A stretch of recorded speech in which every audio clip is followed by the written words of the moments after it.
Driving on the Kildare to Milltown road across the Curragh Plain, you might at first glance take this to be yet another part of the legacy of shrines and grottos left behind by the Marian year, to dominate the entrance to just about every town and village in the country. But you'd be wrong, for this is Father Moore's well. Father Moore lived with his parents in here beyond the well. The old foundation is still there. When the father and brother died or went away, his mother was very lonely. He was supposed to be appointed a parish priest in County Wicklow. But he said, "You won't be lonely. I'll bless the little spring up here near the road, and there'll be always people coming for cures when I'm gone away. The people will be cured here at this well." And from that time on, seemingly, people have coming all the time. It's a good 144 years since the gifted Father Moore performed his seemingly miraculous works for the unfortunate sick. But even today, the cure still holds good, and on most Sundays you'll find a long line of cars here to prove it.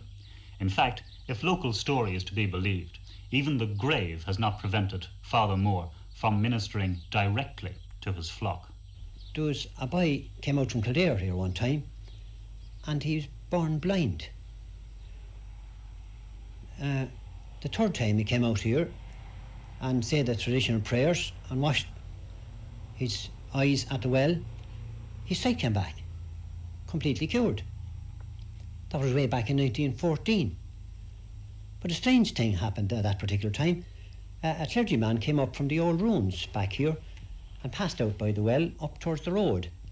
And he came over and said to the Hennessy people that was here at the time, "Your boy will be all right now. You took him to the right place."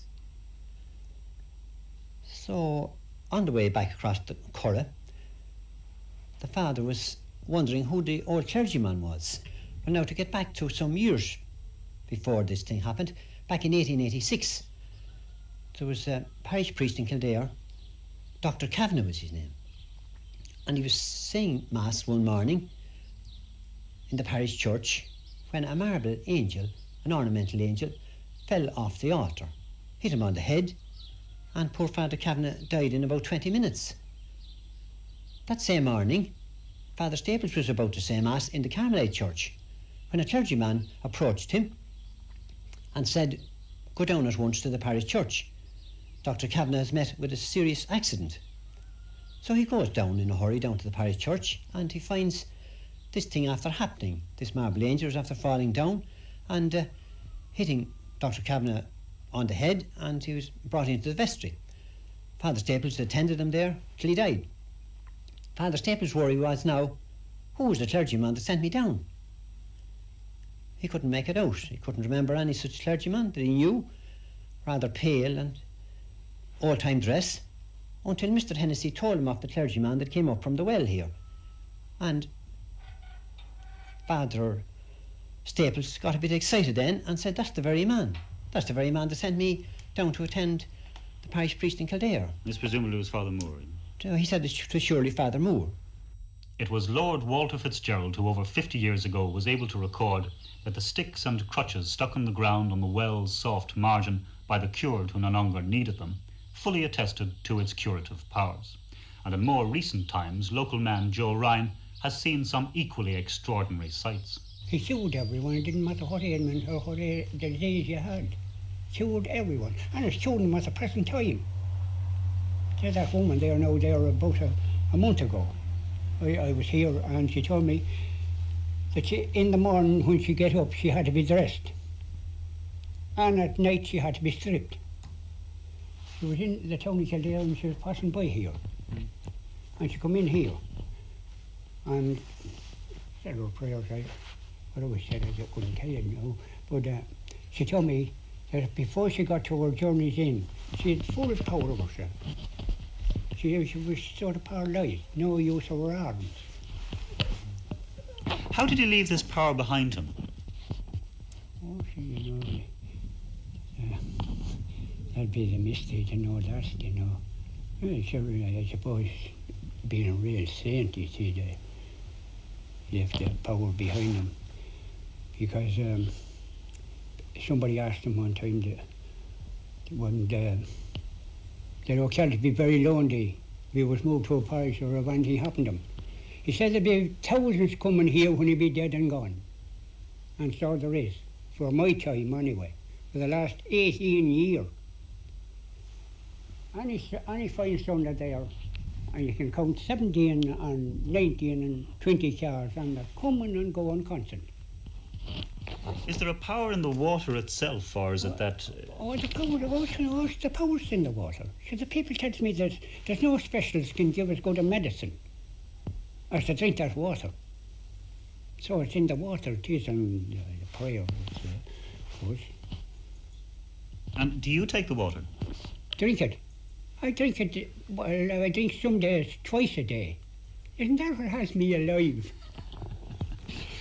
Do you get people coming from very far to get this? It's brought all over Europe.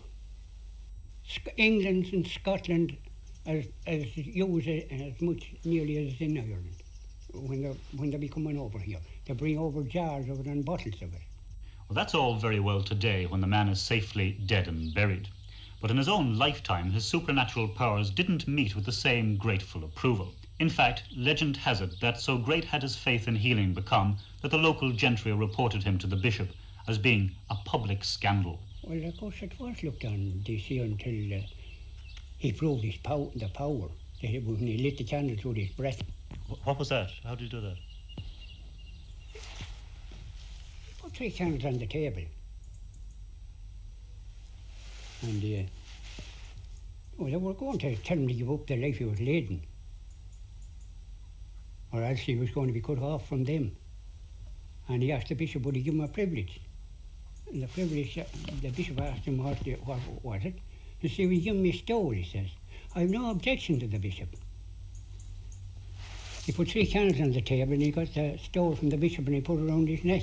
He took out the Bible from under his arm and he read for a couple of seconds. And he blew his breath and the candles lit. So now see, and he said, "Again, me now see, go and put them out." And the bishop told him to carry out his good work. That he had more power than any of them had. So that was the power.